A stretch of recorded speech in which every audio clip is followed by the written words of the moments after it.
여러분 안녕하십니까, 강신업 변호사입니다. 김혜경의 공직선거법 사건, 여기서 150만 원의 벌금이 나왔다는 거 여러분 알고 계실 겁니다. 그런데 이 판사가 말이죠, 선고를 하면서 갑자기 살인 사건을 꺼냈습니다. 왜 김혜경의 공직선거법 재판에서 살인 사건까지 언급이 됐을까요? 이 소식 빠르게 전하겠습니다. 소설 전하기 앞서서 강신업 TV 구독자 아니신 분께서는 지금 바로 구독 버튼을 눌러주시기 바랍니다. 더 좋은 방송으로 여러분들의 성원에 보답해드리겠습니다. 그렇습니다. 이번에 김혜경 재판에서 150만 원을 선고하면서 담당 판사가 살인 사건을 꺼내들었습니다. 왜 그러냐? 증거 때문에 그렇습니다. 지금 김혜경 측에서는 증거가 없지 않느냐, 이런 식으로 이제 방어막을 폈는데, 거기에 대해서 살인 사건의 경우에도 직접 증거가 아닌 간접 증거만 갖고도 살인을 인정할 수 있다.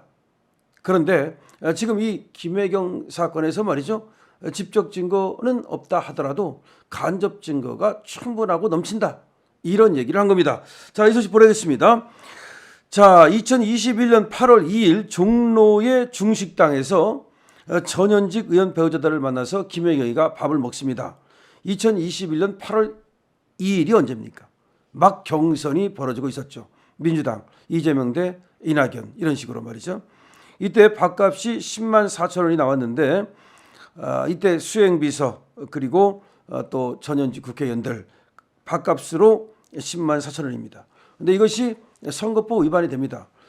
이 배우자, 그러니까 후보자의 배우자는 수행원이라 하더라도 밥을 살 수 없습니다. 후보자는 수행원들한테 밥을 살 수 있습니다. 그리고 또 전현직 이 국회의원들한테 밥 사는 것도 안 됩니다. 오늘은 13만 원이 나왔는데 자기 밥값 2만 4천 원 빼고 2만 6천 원 빼고 10만 4천 원이 바로 이렇게 선거법 위반이 된 겁니다. 13만 원 중에서 2만 6천 원은 자기 밥값, 요거 빼고 10만 4천 원 선거법 위반이 된 건데요. 여기에 대해서 담당 판사가 이렇게 말했습니다. 직접적인 진술 증거는 찾기 어렵다. 그러나 직접적인 진술 증거가 없더라도 간접 사실 또는 정황 사실을 정상적인 경험칙에 바탕을 두고 공모 관계가 증명된다면 피고인과 배 씨 사이에 공모 관계가 인정될 수 있다. 이게 무슨 말이냐면요, 영수증 같은 거 다 있으니까 밥 먹은 거 그 증거가 없다는 말이 아닙니다. 그런 증거는 다 있습니다. 문제는 이 배소연 씨가 내가 했다, 그리고 김혜경 씨는 몰랐다, 이렇게 발뺌을 했다는 거죠. 그리고 거기 나왔던 우원식의 그 거기도 또 이렇게 발뺌을 했고, 그 다음에 김혜경이도 내가 시킨 거 아니다, 나는 몰랐다, 이렇게 이제 발뺌을 했단 말이죠.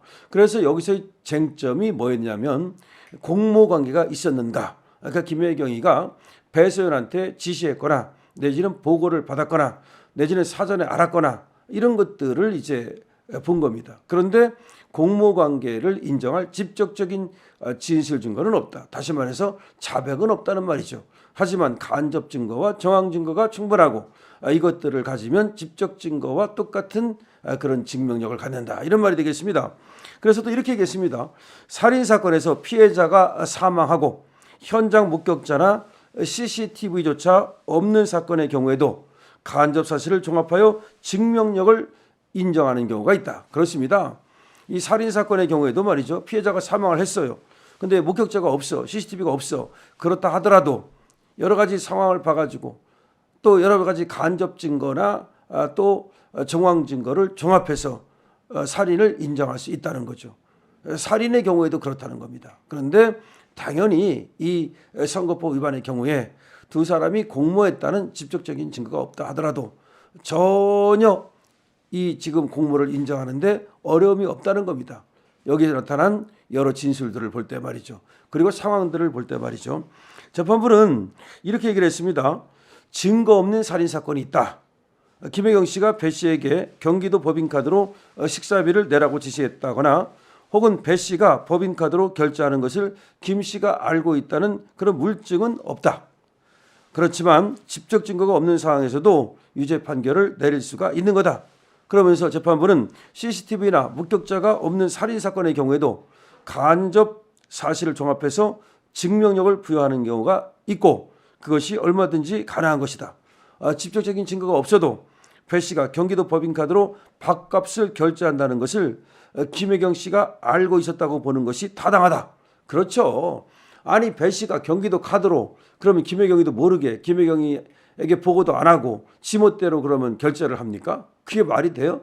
그것이 자기 카드도 아니고 김혜경 카드도 아니고 경기도 법인카드인데 더군다나 지금 김혜경이가 경기도 지사입니까? 그냥 경기도 지사의 마누라잖아요. 여러분 생각해 보세요. 그 마누라들 얼마나 많습니까? 군수 마누라도 있고 위원장 마누라도 있고 장관 마누라도 있고 그런 마누라가 그 장관의 또는 그 군수의 또는 그 시장의 그 법인카드를 갖고 다니면서 지멋대로 씁니까? 세상에 그런 사람이 어디 있습니까? 그러니까 이거는 얼마든지 간접적인 사실로 정황으로 미뤄봐도 이거는 배 씨하고 그리고 김혜경 씨 사이에 공모가 있었다고 보는 것이 맞다는 겁니다. 그러면서 재판부는 3단 논리 전개를 했어요. 이 3단 논리 전개를 했는데 먼저 이렇게 봤습니다. 1단계가 뭐냐? 김혜경 씨와 배 씨의 밀접한 관계입니다. 그렇죠. 김혜경이와 배 씨의 밀접한 관계, 이 관계를 봐야 되는 거예요. 그래서 우선 김혜경 씨와 배 씨가 굉장히 가깝다. 2010년 이재명 대표가 성남시장에 당선됐을 때부터 그때부터 2021년까지 무려 11년 동안 이 배소연이가 김혜경이를 모셨다는 겁니다. 무려 11년 동안 2010년부터 2021년까지. 그래서 이 판결문에 따르면 2021년 7월 1일 이재명이가 대선 출마를 선언했는데 그때 경선 캠프가 마련되자마자 경기도청 임기제 공무원이었던 배 씨는 바로 이 캠프로 자리를 옮깁니다. 공무원을 때려치우고 나흘 뒤인 7월 5일 김혜경 씨가 여의도에서 정치인 배우자들과 식사를 하는데 이때도 배 씨가 경기도 카드로 결제를 합니다. 그렇게 이제 추정된다는 거죠. 그러니까 그때도 이제 법인 카드로 밥을 먹은 것인 증거가 나와요. 그럼 누가 썼느냐? 그때도 배 씨가 썼다는 거죠. 왜냐? 바로 이 7월 1일 날 대선 출마를 선언하자마자 바로 그냥 자리를 캠프로 옮긴다니까요. 그리고 7월 5일 날 밥을 먹는데 그 자리에 이 배수연이가 따라간다니까요. 그만큼 둘은 완전히 찐친 그런 어떤 모시는 수행 역할을 했기 때문에 두 사람의 관계를 보면 밥값을 배수연이가 내는 걸 김혜경이가 몰랐을 리가 없다는 겁니다. 자, 그 다음에 이제 두 번째 단계는 7월 20일 식사를 배 씨가 법카로 결제합니다. 그러니까 이 아까 8월 2일 날 그때가 이제 문제라 그랬잖아요. 근데 8월 2일 날 그 이전에도 7월 20일 날도 그때도 법카로 배 씨가 식사를 결제했어요. 똑같이. 그러니까 한 번이 아니에요. 한 번이 아니고 여러 번이 있어요. 그러니까 2021년 8월 2일 식사 요거 이제 문제가 된 건데 그 이전에도 이미 배 씨가 경기도 카드로 이 밥값을 낸 것이 여러 번 있다는 겁니다. 그래서 재판부는 이 7월 20일 식사에 주목을 했는데 이날 식사 자리에 김혜경 그리고 우원식 그리고 이재명 캠프 선대위원장의 부인 이렇게 만났거든요. 이때도 밥값을 누가 냈느냐면은 이때도 배소연이가 냈다 겁니다. 근데 우원식의 마누라는 자기가 현금으로 냈다 그러는데 그런 증거가 아무것도 없습니다. 결국은 두 사람 간의 그 긴밀한 관계 그 다음에 8월 2일 말고 그 전에도 배소연이가 밥값을 냈다는 사실 이런 것들이 이제 정황 증거로 간접 증거로 지금 쓰이고 있는 겁니다. 예, 세 번째 단계로 8월 2일 날 10만 4천 원을 결제한 건데요. 이때 이 식당 예약을 배소연이가 해요. 식당 예약을 언제 하냐면 7월 31일 날 합니다. 배소연이가. 그리고 8월 2일 날 만난 거예요. 그럼 생각해 보세요. 식당 예약도 배소연이가 하고 8월 2일 날 만나는 거 다 주선해 가지고 만납니다. 그러면은 전체적으로 그 전에 7월 20일 날도 배소연이가 또 참석을 해 가지고서 그때도 법카로 밥 먹었다 그랬죠. 그럼 이날은 법카로 밥 안 먹습니까? 당연히 이날도 법카로 밥 먹죠. 근데 예약을 하는 건 뭐예요? 이거는 김혜경이가 알려줬으니까 예약을 하는 거 아니에요. 몇 사람이 간다. 이걸 다 배소연이가 그 식당에 전화를 해가지고서 그날 몇 명 갑니다라고 예약을 했다고. 그러면 그걸 누가 알려줬어? 김혜경이가 알려줬으니까 갔지. 그러니까 김혜경이는 당연히 그 식당에서 밥을 먹고 밥값을 내야 된다는 걸 알아요. 그리고 배소연이가 낼 거라는 걸 알아요. 그러니까 또 배소연이가 자기 돈으로 돈 냅니까? 그럼 배소연이가 땅 파고 장사해? 법카로 낸다는 걸 알아요. 그렇기 때문에 결과적으로 재판부가 아주 합리적인 판단을 한 거죠.